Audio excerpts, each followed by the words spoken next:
Simon Community's new strategy will focus on prevention. We want to get to people before they need to get to us. We have a new venture called Creating Homes where we're going to acquire and manage properties.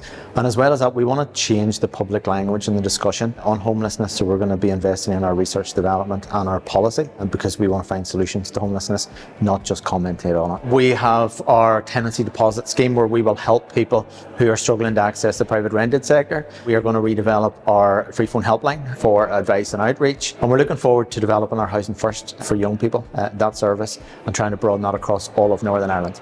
As an organisation, we want to do as much as possible in a new, determined way. But we can only do it in collaboration with so many others. For me, the key to this strategy is preventing people falling into homelessness. So being able to engage with people, have contact with people before they find themselves picking up the phone to us. At the other end, then, it's helping people to move out of our temporary accommodation. The more homes that we can acquire, I think, is crucial for them and for us as an organisation if we are to fulfil our ambition of ending homelessness. I'm very happy to be here today and support this launch event of Simon Community's new strategy. I really like the title of Doing Things Differently, That's the Way to Go. It's a call for action and it is a formula for success.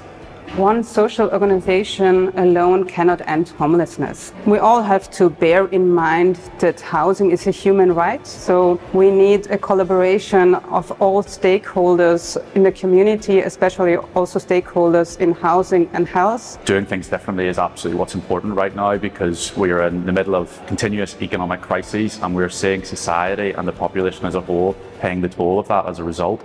You look at the chronic underbuilding and supply shortages in Northern Ireland, particularly emerging right across from temporary accommodation through social housing. To see the Simon Community being the ones trying to lead on that delivery of housing and supporting initiatives to try and put people into secure accommodation is absolutely fantastic. I think it has to be a coordinated approach right across from national government to local government through to local authority level as well. I mean, tying into that network together and having creative collaborative solutions as one is really important to addressing homelessness in Northern Ireland.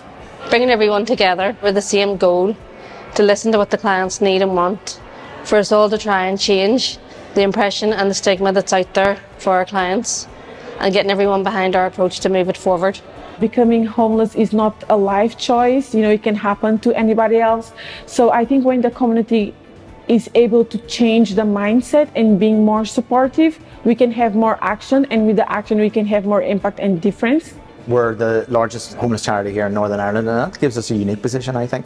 We know our clients, we know their struggles, we know what it's like for people and what they face and the trauma that it brings with being homeless. So we have a unique way of informing policy, and we'll continue to do that. And our efforts to prevent homelessness, that outreach, that getting to people, I think is a unique and developing way that we can support more and more people.